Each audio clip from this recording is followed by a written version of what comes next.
Olá, esse é o projeto Falando de História. Eu estou passando por aqui no canal hoje para te dar duas explicações em especial. Aliás, por dois motivos em especial, né? Primeiro é uma explicação e o segundo é um motivo. A explicação é porque agradecer em primeiro lugar, né, as pessoas que nos pediram as lives, que nos mandaram e-mail, né, pediram Revolução Francesa, pediram também a República Velha, lembrando que não é República Velha, o termo República Velha está em referência ao Estado Novo, que veio depois, com Getúlio Vargas, não, é a primeira república no Brasil. O professor vai trazer aqui para vocês também, tá? Então agradecer e te pedir que vocês que estão pedindo as lives, né, que continuem então divulgando o canal, divulgue, né, peça para as pessoas se inscreverem lá, assistirem os vídeos e participarem. Tá? Para vocês que eu estou agradecendo, eu quero dar a explicação por que nós não tivemos as lives agora recentemente, né? Porque devido à pandemia, acabou apertando muito o calendário do mestrado, né, do meu mestrado ali na Universidade Federal do Rio Grande do Sul.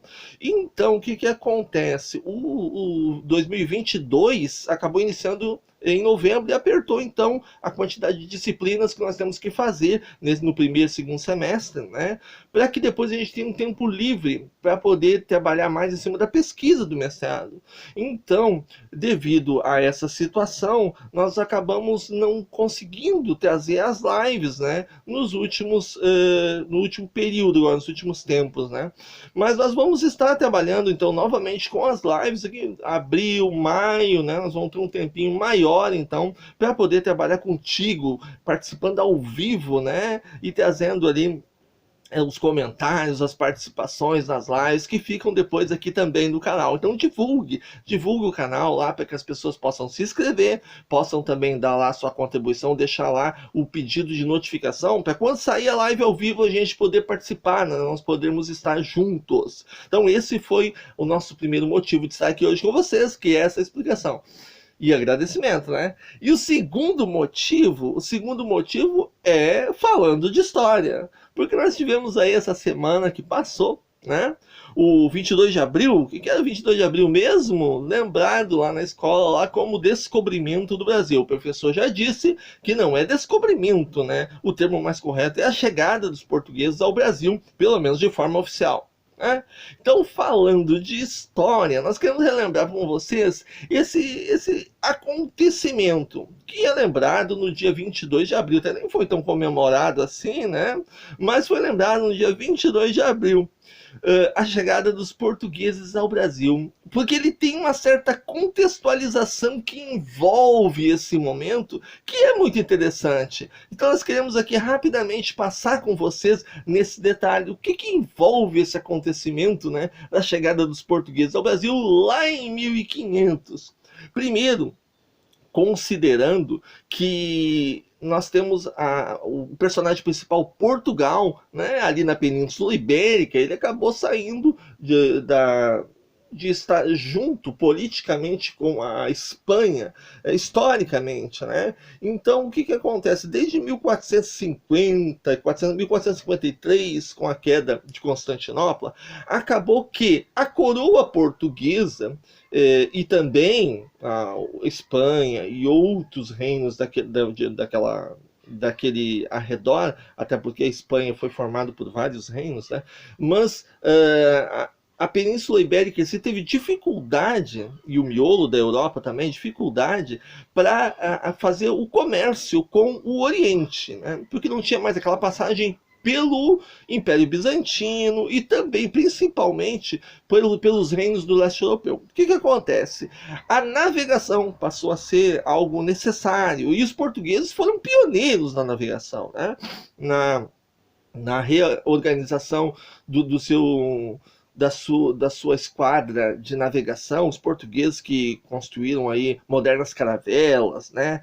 Também inventaram alguns instrumentos de navegação muito importantes, né? Recuperaram, por exemplo, de uma forma um pouco mais moderna para o contexto da época, a bússola, né?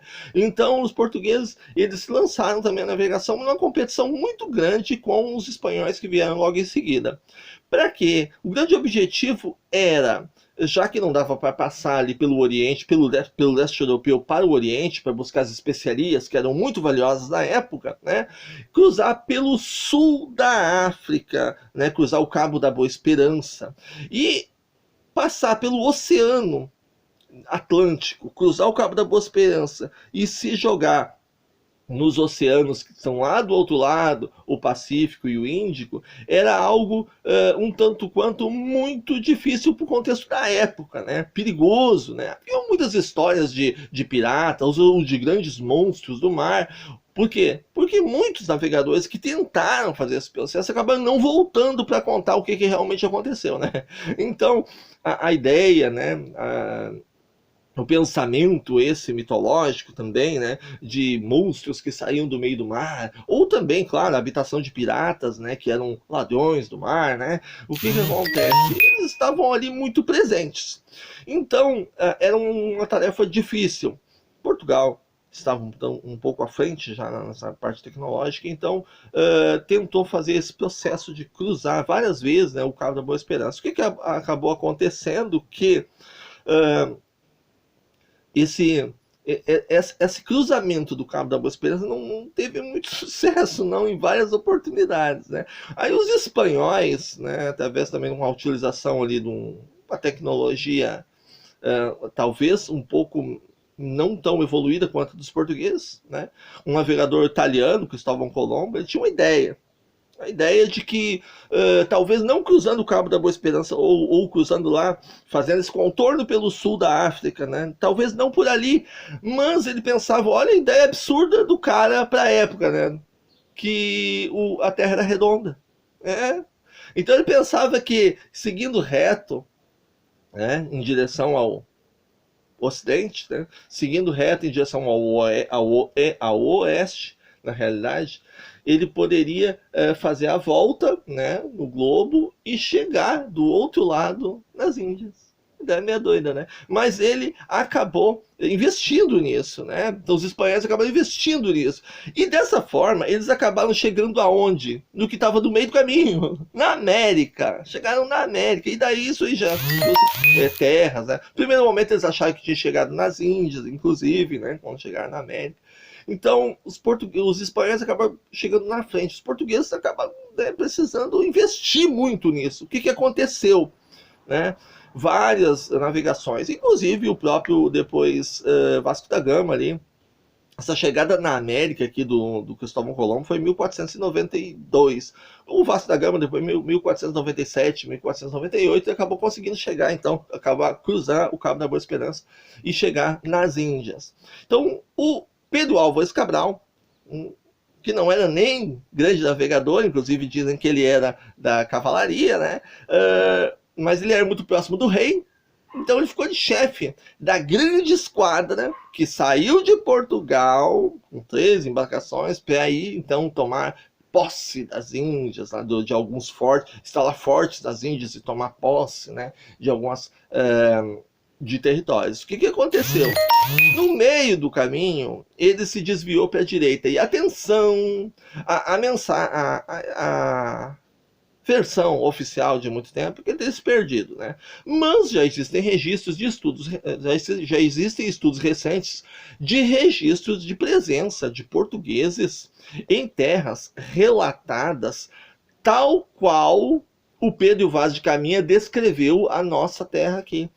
Isso já lá na década de 20, de 1420, 23, 32, presença talvez em expedições de portugueses, né? Cartas dessa época onde a navegação nem era assim tão, nem havia uma tecnologia tão avançada como as caravelas, por exemplo, né?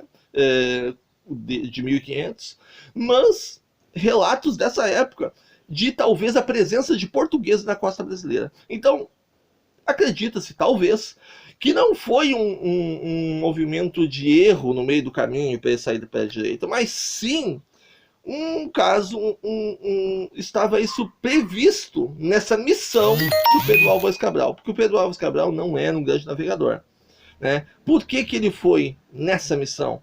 Ele era muito próximo do rei. Então ele era ali muito próximo do rei, a questão política. Então caberia a ele talvez tomar posse de terras na América.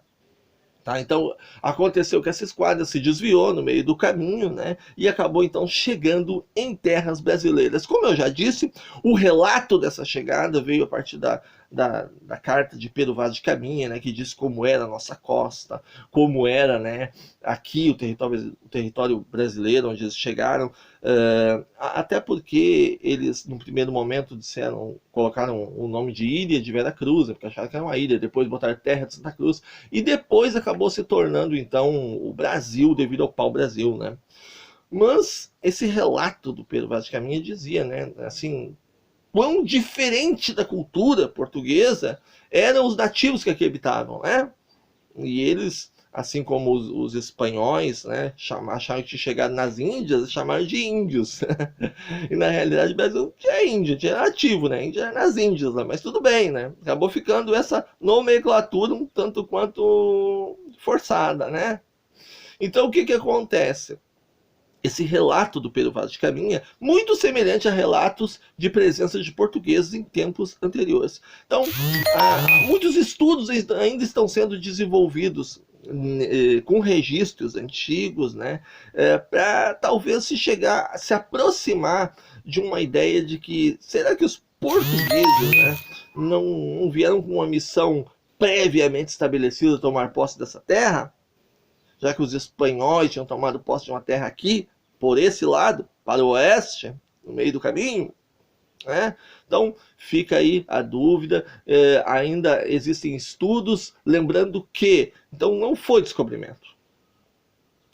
Lembrando que não era índios no Brasil, tá? Nativos daqui. Tá? E lembrando que não se perdeu Pedro Álvares Cabral, provavelmente, tá? Ele veio tomar posse de uma terra para os portugueses, e a gente tem toda a questão do contexto do Tratado de Tordesilhas, né, que dividiu terras, né? Então, lembrando que em 1500, então, todo esse processo aí, que ainda engloba o contexto de 22 de abril, nosso vídeo já passou do horário, então hoje eu encerro por aqui com vocês, mas quem sabe mais adiante a gente consegue aí, numa nova oportunidade, abrir um pouco mais essa questão. Pede para se inscrever no canal lá, indica e manda esse vídeo para algumas pessoas, indica para se inscrever lá e participar conosco nas nossas lives e nos próximos vídeos aqui no canal, no projeto Falando de História. Obrigado pela tua presença e até a próxima oportunidade.